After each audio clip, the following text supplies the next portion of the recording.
Good afternoon from Bali, everyone. It's Anifa Menon from hearthealthbrainhealth.com, encouraging healthy grieving and mindful actions.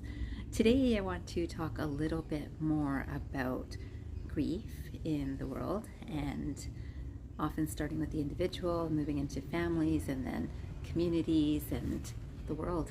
And grief, if you watch the first video of this series of alchemy, you'd see, so this is mental health and transmutation or alchemy.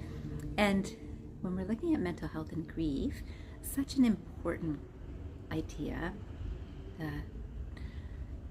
I won't even say idea, it's experience. It's literally, everyone has gone through some grief. So if you saw that first video, you would see that in grief recovery, grief is defined, or grief or loss are defined as an experience that has two different emotions. So I could have, many people will link grief to a loss of someone. So it could be a family member, it could be a friend, it could be an acquaintance. And it's not only limited to that loss, although that is the one that most often comes to people's minds when they think of grief, but any loss. A loss of job has, oh my goodness, I lost the job that I was in for 20 years, yet I'm really happy that I get to start something new. I've been wanting to do this.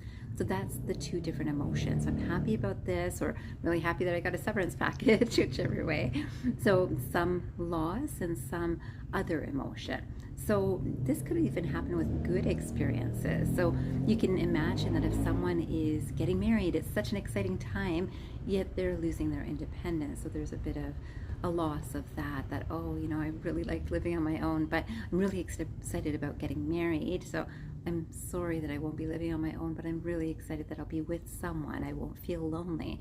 So those sorts of ideas, that any two conflicting emotions that are happening in one experience, and most of us have gone through many and do go through many. I thought I would talk about what can often come from the result of actually working through grief completely, and it's the result of really understanding love. And this quotation is the only quotation that I'll be sharing today, because there's so much I'd like to share with you about how to work through grief, or why it's so important to you. This quotation says, "Love is never lost. If not reciprocated, it will flow back and soften and purify the heart." Soften and purify the heart.